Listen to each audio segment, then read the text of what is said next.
बिस्मिल्लाहिर्रहमानिर्रहीम। अस्सलामु अलैकुम students. Chapter number 4 first year chemical bonding का आज हम आगाज़ करेंगे अपने लेक्चर्स में।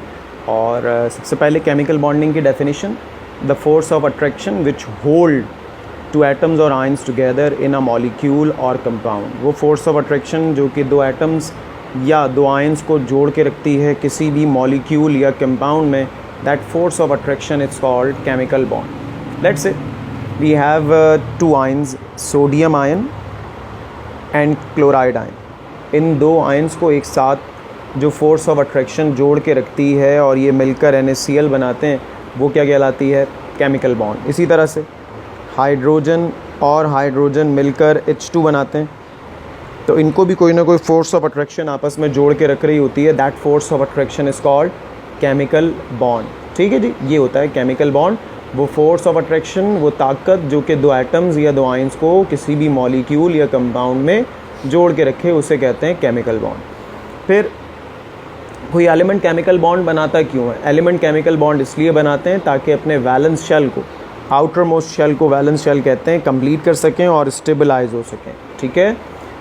कौन से एलिमेंट्स बॉन्ड नहीं बनाते? नोबल गैसेस बॉन्ड नहीं बनाती, क्योंकि उनके वैलेंस शेल कंप्लीट होते हैं। ज़्यादातर एलिमेंट्स के आउटर मोस्ट शेल 8 इलेक्ट्रॉन से पूरे होते हैं। हम कहते हैं कि जनाब दे फॉलो ऑक्टेट रूल। और चंद एक एलिमेंट्स ऐसे होते हैं जिनके वैलेंस शेल 2 इलेक्ट्रॉन से पूरे होते हैं, हम कहते हैं दे फॉलो डुप्लेट रूल। ठीक है जी, ज़्यादातर ऑक्टेट हैं, कुछ डुप्लेट हैं। डुप्लेट रूल ऑबे करने वाले दो मेन एलिमेंट्स हाइड्रोजन और हीलियम। तो MCQs में पूछा जा सकता है, all of the given elements follow duplet rule octet rule except. तो ये याद रखिएगा, हाइड्रोजन और हीलियम जो हैं बेटे, वहाँ पर एक्सेप्शन में आ जाएंगे। उसके बाद फिर types of chemical bond. Chemical bond की टाइप्स, केमिकल बॉन्ड की 3 मेन टाइप्स हैं। आयनिक बॉन्ड या electrovalent bond, covalent bond, coordinate covalent bond और डेटिव बॉन्ड। जबकि ये हाइड्रोजन बॉन्डिंग, वैन डर वाल फोर्सेस, लंदन फोर्सेस और भी इसके अलावा जो भी कोई आप नाम पढ़ें अगर कभी बॉन्डिंग में, तो वो सब कहलाते हैं सेकेंडरी बॉन्ड्स। ये क्या हैं? सब सेकेंडरी बॉन्ड्स हैं। और ये जो पहले वाले 3 हैं, ये कहलाते हैं प्राइमरी बॉन्ड्स। ये मेन बॉन्ड्स हैं दरअसल।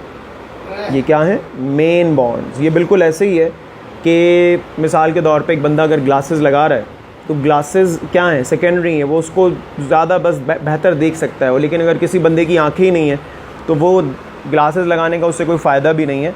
तो ये जो प्राइमरी बॉन्ड्स हैं, दे आर आइज़, और ये जो सेकेंडरी बॉन्ड्स हैं, दे आर लाइक ग्लासेस। कि ये एक्स्ट्रा फोर्स है, इनका इंडिविजुअली ये एग्जिस्ट नहीं कर सकते।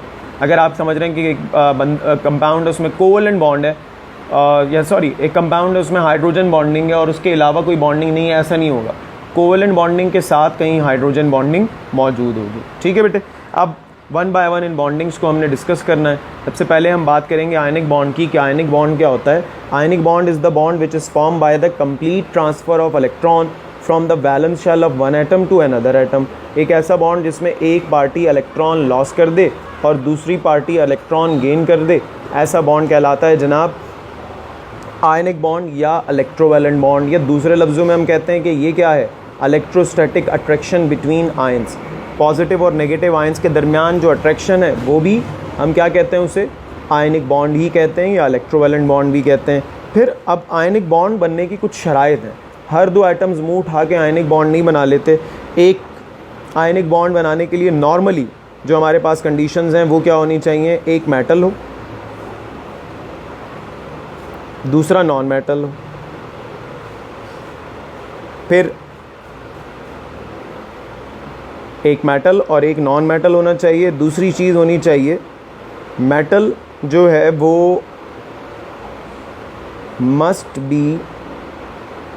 मस्ट हैव, अगर मैं कहूँ तो ज़्यादा बेहतर है, metal must have low IP ionization potential. First year chapter number 3 में पढ़ेंगे, वैसे सेकंड ईयर चैप्टर नंबर 3 में मैं पढ़ा भी चुका हूँ।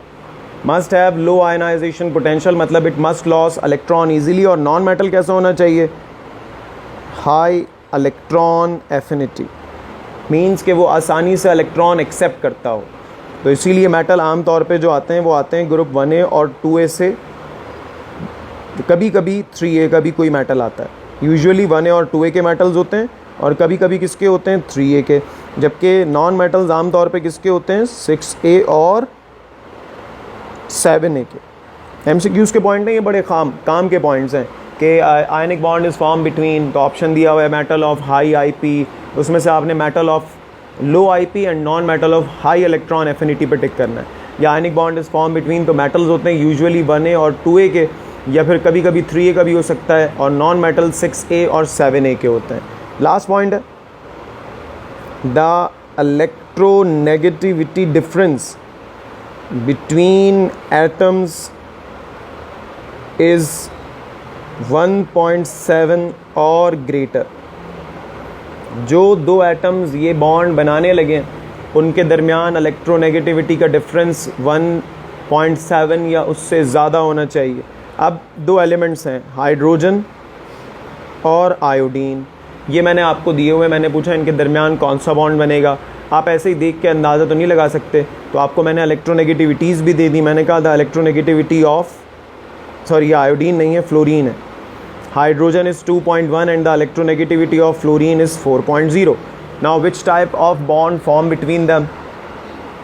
The electronegativity difference between them is 4 minus 2.1, so it is 1.9.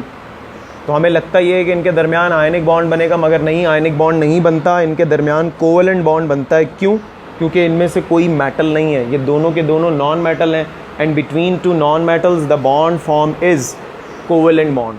ठीक है जी, हाइड्रोजन और फ्लोरीन दोनों क्या हैं? नॉन मेटल है। तो याद रखें शराइत यहाँ से शुरू हो रही है। पहली शर्त है एक मेटल हो और दूसरी पार्टी नॉन मेटल हो। यूजुअली यही फिनोमेना हम ऑब्जर्व करते हैं। ठीक है जी, आयनिक बॉन्ड की डेफिनेशन और उसकी डिस्क्रिप्शन थोड़ी सी हमने पढ़ी है।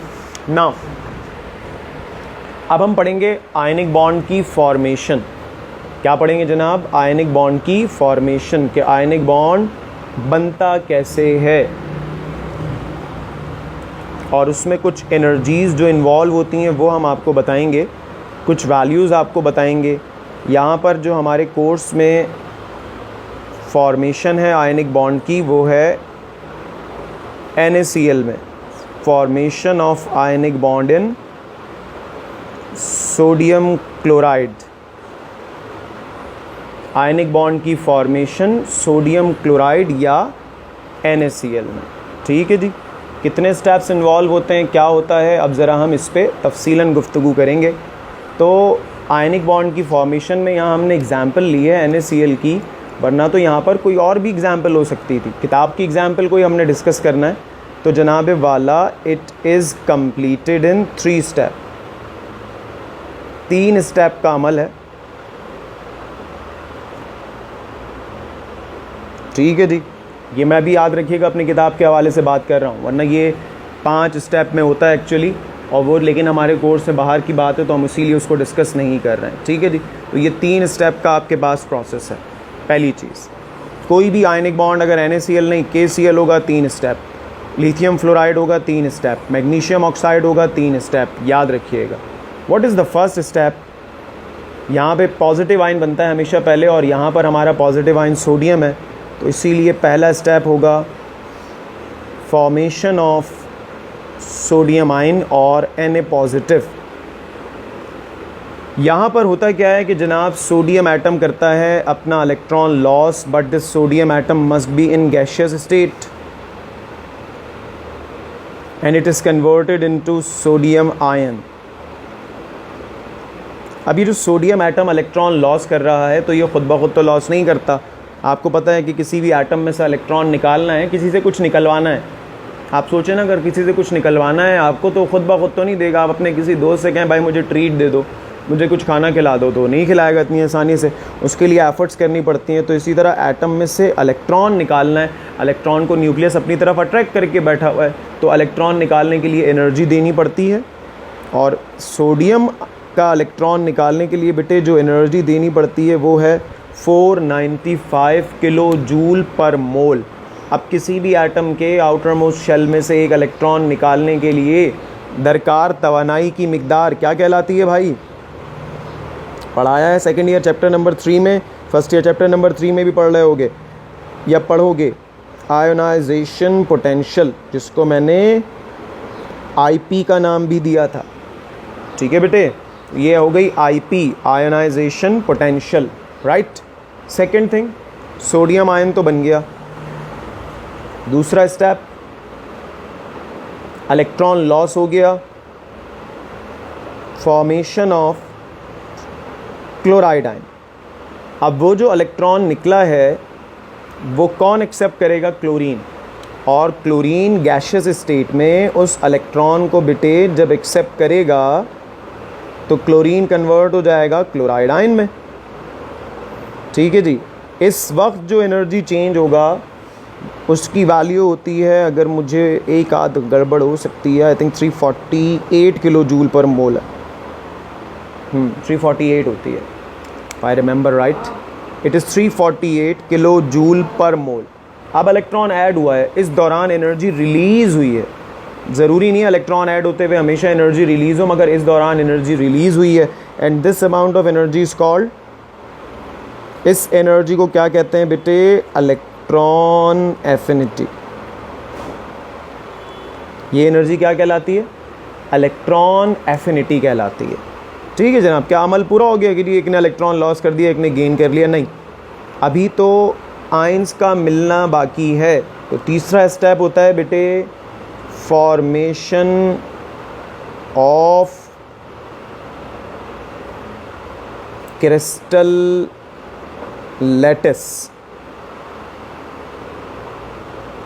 अब क्या होता है, यहाँ पर ये जो दोनों अपोजिट आयंस हैं, सोडियम का आयन और क्लोराइड का आयन, ये जो दोनों अपोजिट आयंस हैं, ये जो दो गैशियस आयंस हैं, ये दोनों करते हैं एक दूसरे को अट्रैक्ट।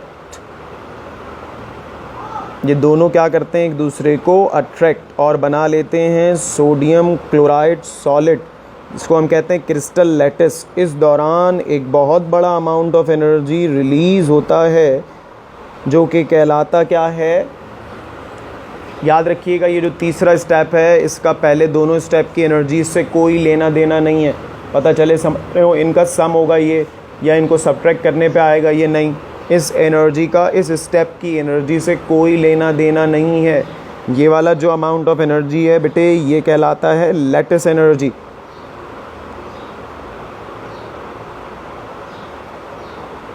लैटिस एनर्जी, ठीक है जी। ये होती क्या है, बात करेंगे अभी इस पर। अब आप इन तीनों स्टेप की एनर्जीज़ को सम करेंगे। 788 माइनस का है, 488 माइनस का है, तो जी 8 और 8 16, 788 80 16, 5 और 8 13 हो गया, 3 1 कैरी चला गया, 11 समथिंग। इनको जब अब आप सॉल्व करेंगे तो उसके ऊपर भी हम बात करेंगे, कैलकुलेट कर लेंगे, अभी इसको कोई मसले वाली चीज़ नहीं है। अब यहाँ पर ये जो आयनिक बॉन्ड स्टेबल होता है उसकी वजह, ionic bond is strong and stable due to the lattice energy. ये लैटिस एनर्जी रिस्पॉन्सिबल होती है आयनिक बॉन्ड के स्टेबल होने की वजह से। क्रिस्टल लैटिस बना है यहाँ पे, जब ये दोनों एक दूसरे को अट्रैक्ट करेंगे, NaCl का लैटिस स्ट्रक्चर बनाते हैं या क्रिस्टल लैटिस बनाते हैं। फर्स्ट ईयर चैप्टर नंबर 2 में आप पढ़ेंगे सॉलिड में। तो ये जो बॉन्ड बना है ये बड़ा स्ट्रॉन्ग एंड स्टेबल है। क्यों? क्योंकि यहाँ पे जो अमाउंट ऑफ एनर्जी रिलीज़ हो रहा है वो क्या है? Lattice energy. उसी की वजह से ये बहुत बड़ा अमाउंट ऑफ एनर्जी होता है। जितनी, याद रखिएगा, बॉन्ड बनते हुए ज़्यादा एनर्जी रिलीज़ होती है, बॉन्ड उतना ही ज़्यादा स्ट्रॉन्ग होता है। अब यहाँ का जो ओवरऑल एनर्जी चेंज बन रहा है, बग़ैर कैलकुलेटर के मैंने कैलकुलेट जो किया, वो मेरे ख्याल में आ रहा है 641 किलो जूल पर मोल। ये बहुत बड़ा अमाउंट ऑफ एनर्जी है जो कि ओवरऑल चेंज आ रहा है, और इसी की वजह से NaCl का बॉन्ड स्ट्रॉन्ग और स्टेबल होता है। NaCl का बॉन्ड स्ट्रॉन्ग और स्टेबल होता है। ठीक है बेटे, याद रखिएगा। तो इस तरह से अगर आपको मैं कोई सी भी आयन है, कोई भी पोटेशियम हो, क्लोराइड हो, फ्लोराइड हो, कोई भी 3 के दे दूं और आपसे बोलूं बताएं इसका ओवरऑल एनर्जी चेंज है, इसकी ओवरऑल बॉन्ड एनर्जी कितनी होगी, तो तीनों को सम कर लीजिएगा। जो आंसर आएगा वो ओवरऑल इसकी बॉन्ड एनर्जी हो जाएगी। तो इसकी ओवरऑल बॉन्ड एनर्जी -641 है, जिसकी वजह से ये बॉन्ड बहुत ही क्या होता है? स्टेबल होता है। अब जो लैटिस एनर्जी की हम बात करते हैं तो जनाब वाला लैटिस एनर्जी क्या होती है?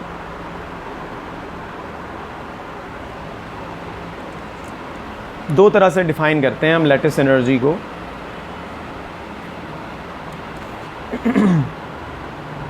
the amount of energy released when two gaseous ions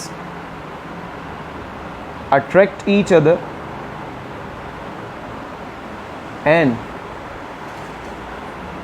arrange themselves in crystal lattice.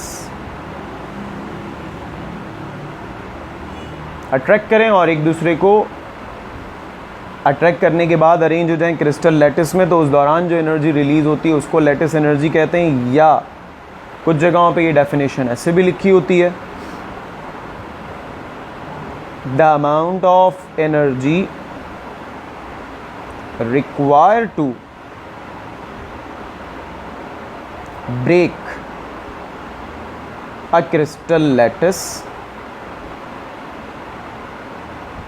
into gaseous ions।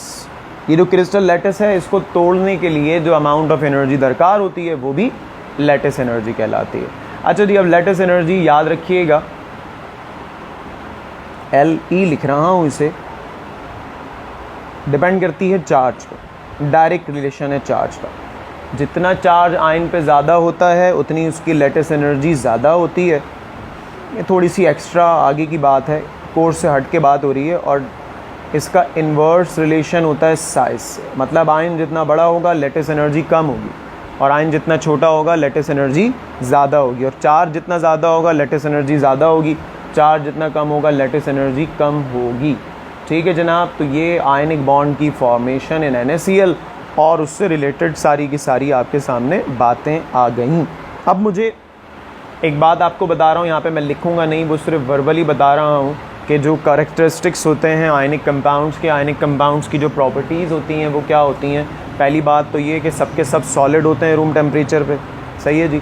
दूसरी बात, वाटर में सॉल्युबल होते हैं, पानी में डिज़ोल्व हो जाते हैं, नॉन पोलर सॉल्वेंट्स में डिज़ोल्व नहीं होते, मेल्टिंग बॉइलिंग पॉइंट हाई होते हैं, इलेक्ट्रिसिटी कंडक्ट करते हैं, मगर कब, जब गैशियस स्टेट में हो, या जब वो गैशियस स्टेट में हो, या फिर किस फॉर्म में हो, मोल्टन फॉर्म में। और लास्ट थिंग इनके हवाले से एक और याद रखिएगा कि इनके जो रिएक्शंस होते हैं वो फास्ट होते हैं, इनकी एक्टिवेशन एनर्जी कम होती है।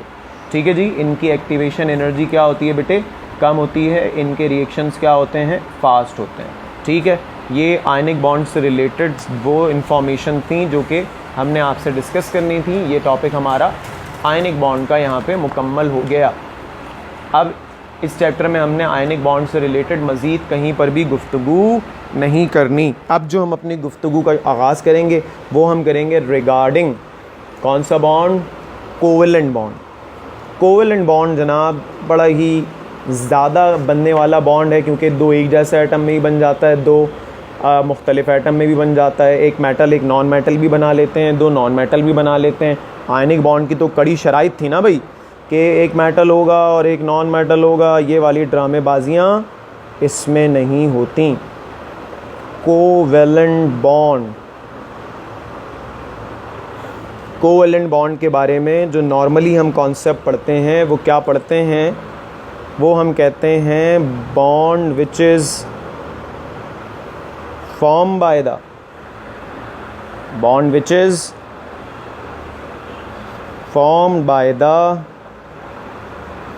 Mutual sharing of electrons. ऐसा बॉन्ड जो कि इलेक्ट्रॉन्स की म्यूचुअल शेयरिंग से बन जाए उसे कहते हैं कोवेलेंट बॉन्ड। उसको डिनोट करते हैं सिंगल लाइन से, सीधी सीधी एक लाइन बना दें, एक डैश से इसको क्या कर देते हैं, कोवेलेंट बॉन्ड को शो कर देते हैं। जैसे कि हाइड्रोजन और हाइड्रोजन के दरमियान बन गया, हाइड्रोजन और क्लोरीन के दरमियान बन गया। ठीक है जी, ये है आपके पास कोवेलेंट बॉन्ड की डेफिनेशन। अब ये जो कोवेलेंट बॉन्ड है इसकी टाइप्स हमने डिस्कस करनी है। ठीक है जी, कोवेलेंट बॉन्ड की टाइप्स। जब हम बात करते हैं टाइप्स ऑफ कोवेलेंट बॉन्ड की, तो कोवेलेंट बॉन्ड की मुख्तलिफ टाइप्स हैं मुख्तलिफ बुनियादों पर। कोवेलेंट बॉन्ड की मुख्तलिफ़ टाइप्स हैं मुख्तलिफ़ बुनियादों पर। वो टाइप्स कौन सी हैं, वो बुनियादें कौन सी हैं, वो दोनों हमने यहाँ पे डिस्कस करनी है। पहली जिस बुनियाद पे क्लासिफिकेशन होती है बेटे, वो होती है नंबर ऑफ़ बॉन्ड्स की बेस पर। पहली क्लासिफिकेशन किस बुनियाद पे कर रहे हैं हम? नंबर ऑफ़ बॉन्ड्स की बेस पर, यानी कितने इलेक्ट्रॉन शेयर हुए हुए, इस बेस पर एक ही बात बनेगी। ठीक है जी।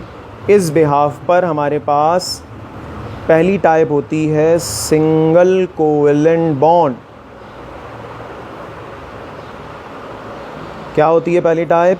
Single covalent bond. आसान बातें हैं बड़ी, ये तो 9th की बातें हैं एक्चुअली, फर्स्ट ईयर में भी इतनी नहीं है। सिंगल कोवेलेंट बॉन्ड क्या होता है? Mutual sharing of one electron. दोनों पार्टियां एक एक इलेक्ट्रॉन लाएंगी और अगर बॉन्ड बनाएंगी तो ये हो गया single covalent bond. Single line से शो होता है, जैसे कि दो हाइड्रोजन दोनों एक एक इलेक्ट्रॉन लाए, H2 बना लिया।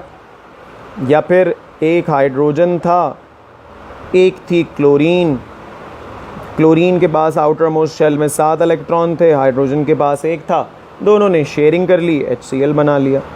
ये हैं जनाब सिंगल कोवेलेंट बॉन्ड। ठीक है जी। अब इसके बाद जो दूसरा बॉन्ड होता है भाई, वो होता है डबल कोवेलेंट बॉन्ड। भाई डबल कोवेलेंट बॉन्ड में क्या होगा?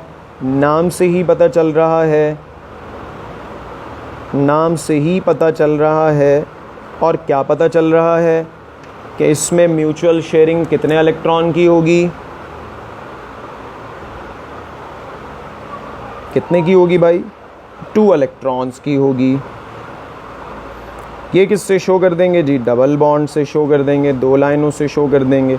जैसे कि एक ऑक्सीजन के पास होते हैं भाई 6 इलेक्ट्रॉन वैलेंस शेल में, दूसरे ऑक्सीजन के पास भी 6 हैं। अब ये क्या करेंगे?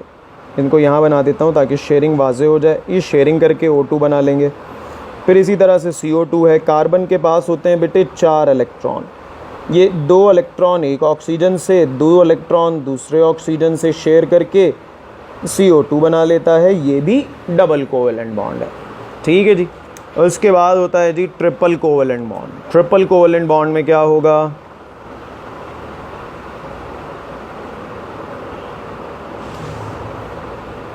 ट्रिपल कोवेलेंट बॉन्ड में क्या होगा? ट्रिपल कोवेलेंट बॉन्ड में जनाब 3 इलेक्ट्रॉन की म्यूचुअल शेयरिंग होगी।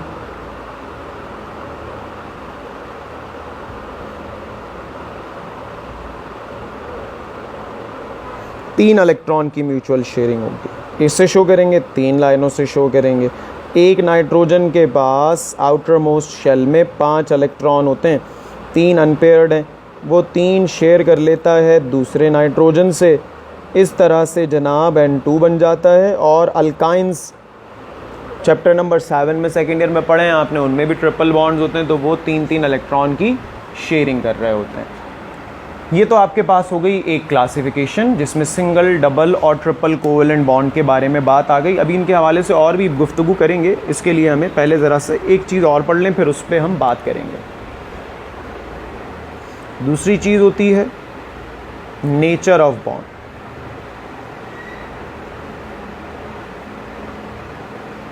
Nature of bond. अब ये नेचर ऑफ बॉन्ड क्या है? इस बिहाफ पे हमारे पास कितनी टाइप्स हैं? 2। एक होता है non polar covalent bond. Non polar covalent bond, बगैर पोल वाला कोवेलेंट बॉन्ड। भाई ये नॉन पोलर कोवेलेंट बॉन्ड क्या है?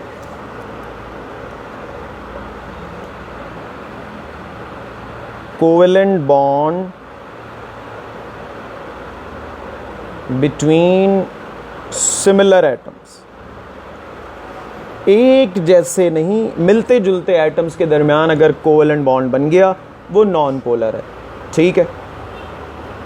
जैसे कि 2 हाइड्रोजन है, अब 2 हाइड्रोजन के दरमियान बॉन्ड है नॉन पोलर। क्यों? दोनों की इलेक्ट्रोनेगेटिविटी बराबर है, तो इस इलेक्ट्रॉन के पेयर को कोई अपनी तरफ ज़्यादा या कम नहीं खींच पाएगा, तो ये बॉन्ड क्या हो गया? Non polar.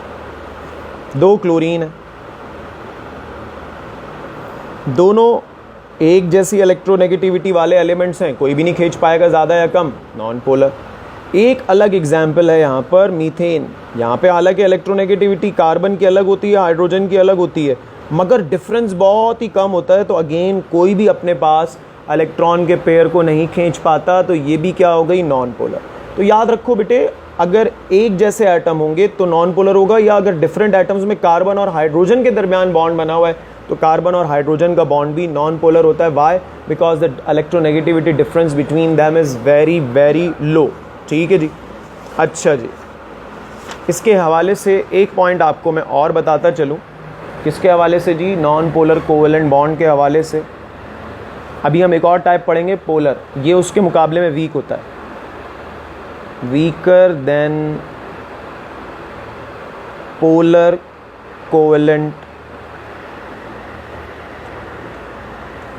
Weaker then polar covalent bond. Polar covalent bond के मुकाबले में ये कमज़ोर होता है। गुफ्तगू होगी क्यों होता है, अभी बात उस पर भी करेंगे। इसके अलावा एक पॉइंट और हमारा था, क्या कह रहा था मैं, हाँ, इलेक्ट्रोनेगेटिविटी का डिफरेंस अगर 0.0 से 0.5 के दरमियान होगा दो एटम्स के दरमियान, तो कोवेलेंट बॉन्ड बनेगा। और कौन सा कोवेलेंट बॉन्ड बनेगा? नॉन पोलर कोवेलेंट बॉन्ड बनेगा। ठीक है, याद रखिएगा 1.7 या 1.7 से ज़्यादा इलेक्ट्रोनेगेटिविटी का डिफरेंस होता है तो आयनिक बॉन्ड बनता है, 1.7 से कम होता है तो कोवेलेंट बॉन्ड बनता है। और उस कोवेलेंट बॉन्ड में अगर 0.0 से 0.5 के दरमियान है तो नॉन पोलर, और अगर उससे ज़्यादा है तो फिर पोलर। अब polar covalent bond,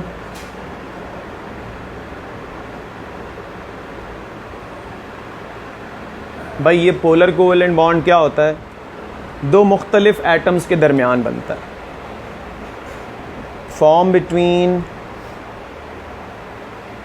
to different atoms. दो मुख्तलिफ एटम्स के दरमियान बनेगा पोलर कोवेलेंट बॉन्ड। ठीक है जी। जैसे कि हाइड्रोजन ने मिला क्लोरीन के साथ बॉन्ड बनाया, ये पोलर है क्योंकि हाइड्रोजन की इलेक्ट्रोनेगेटिविटी कम है, क्लोरीन की ज़्यादा है, जिसकी वजह से वो इस इलेक्ट्रॉन के पेयर को अपनी तरफ खींच लेगा और क्लोरीन हो जाएगा पार्शल नेगेटिव, हाइड्रोजन हो जाएगा पार्शल पॉजिटिव, दो अपोजिट पोल्स बन जाएंगे, इसीलिए इसको हम कहते हैं पोलर कोवेलेंट बॉन्ड। ठीक है बेटे। अमोनिया में भी यही होता है, नाइट्रोजन और हाइड्रोजन की इलेक्ट्रोनेगेटिविटी अलग है, इस इलेक्ट्रॉन को अपनी तरफ खींच लेता है और ये भी हो जाता है पोलर कोवेलेंट बॉन्ड। तो ये होता है पोलर कोवेलेंट बॉन्ड। ठीक है जी। अब पोलर कोवेलेंट बॉन्ड के हवाले से हमने क्या बात की थी नॉन पोलर के हवाले से, कि ये वीक होता है तो पोलर क्या होगा? स्ट्रॉन्ग। याद रखना, एमसीक्यूज़ के लिए अहम पॉइंट है, टेस्ट के हवाले से अहम पॉइंट है, स्ट्रॉन्गर देन नॉन पोलर। ठीक है जी।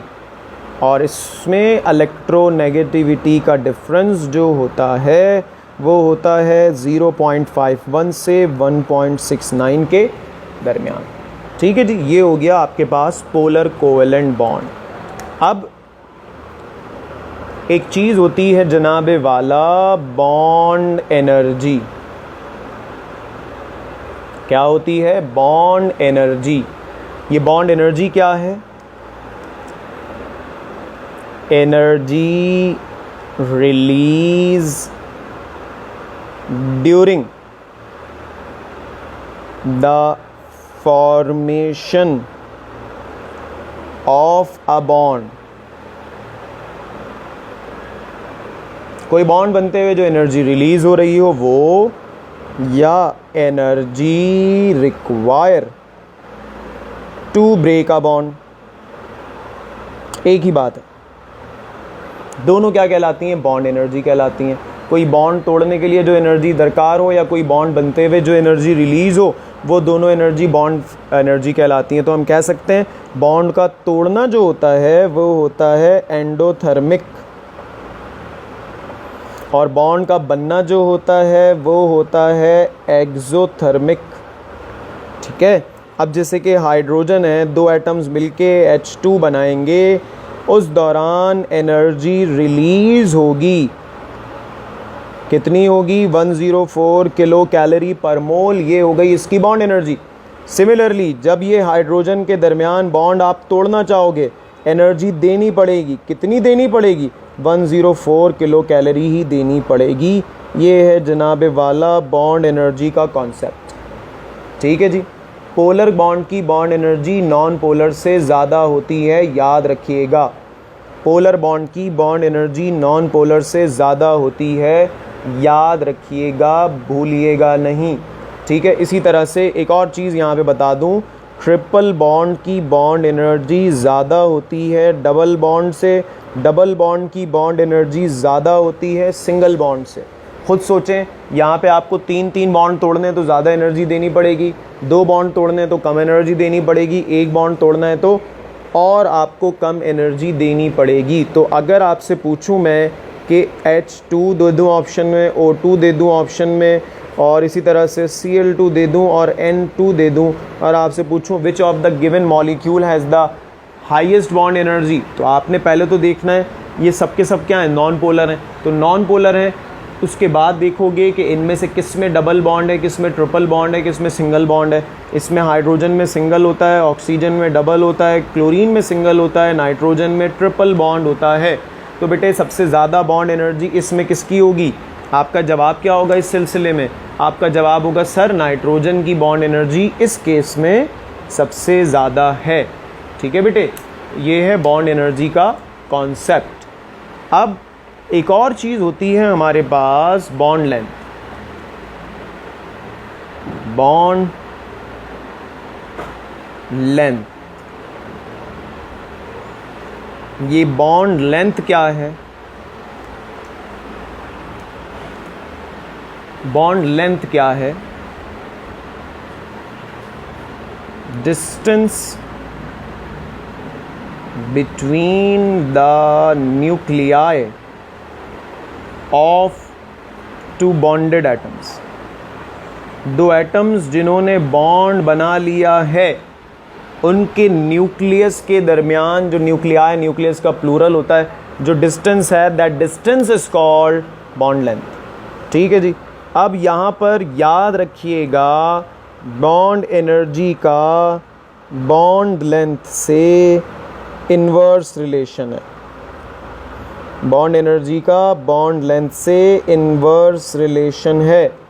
जितनी बॉन्ड लेंथ ज़्यादा होगी उतनी बॉन्ड एनर्जी कम होगी। क्यों? जब बॉन्ड लेंथ ज़्यादा होगी तो न्यूक्लियस एक दूसरे से दूर है। जब बेटा न्यूक्लियस एक दूसरे से दूर है, डिस्टेंस ज़्यादा हो गया, तो जो आपस में एक मोहब्बत है या आपस में जो बॉन्ड है वो क्या पड़ जाएगा? कमज़ोर पड़ जाएगा। लेकिन अगर एटम्स करीब करीब हैं, न्यूक्लियस करीब करीब हैं, तो मोहब्बतें ज़्यादा होंगी, अट्रैक्शन ज़्यादा होगी, बॉन्ड एनर्जी भी ज़्यादा होगी। तो पोलर और नॉन पोलर में अगर मैं आपको दोबारा याद दिलाऊं तो पोलर की बॉन्ड एनर्जी ज़्यादा होती है, नॉन पोलर की कम होती है। क्यों? इसमें पोल्स बने हुए होते हैं, ये अपोजिट पोल्स जो होते हैं ये एक दूसरे को कर रहे होते हैं अट्रैक्ट, जिसकी वजह से इनके न्यूक्लियाई करीब हैं, इसकी बॉन्ड लेंथ कम है और बॉन्ड एनर्जी क्या होगी? ज़्यादा। जबकि अगर 2 एक जैसे एटम्स हैं तो कोई इलेक्ट्रोनेगेटिविटी का फ़र्क ही नहीं है, कोई एक दूसरे को ना अट्रैक्ट कर रहा है ना और कोई सीन है, तो अट्रैक्शन नहीं है, बॉन्ड लेंथ क्या हो जाएगी? ज़्यादा हो जाएगी, जिसकी वजह से बॉन्ड एनर्जी क्या हो जाएगी? कम। तो 2 मॉलिक्यूल्स दे दें आपको, 4 मॉलिक्यूल्स दे दें और पूछें बताओ इनमें सबसे कम बॉन्ड लेंथ किसकी होगी, तो याद रखो जिसमें ट्रिपल बॉन्ड होगा उसकी बॉन्ड लेंथ कम होगी, या अगर कोई पोलर बॉन्ड है तो उसकी भी बॉन्ड लेंथ क्या होगी? कम होगी। ठीक है जनाब, यहाँ पर कोवेलेंट बॉन्डिंग के कुछ बेसिक कॉन्सेप्ट्स हमने पढ़ लिए हैं। इसके मॉडर्न कॉन्सेप्ट्स वगैरह जो हैं वो और भी बहुत सी चीज़ें हैं, डेटिव बॉन्ड वगैरह, वो इंशाल्लाह ताला अगले लेक्चर में पढ़ेंगे। अपना ख्याल रखिए सब। अल्लाह हाफ़िज़।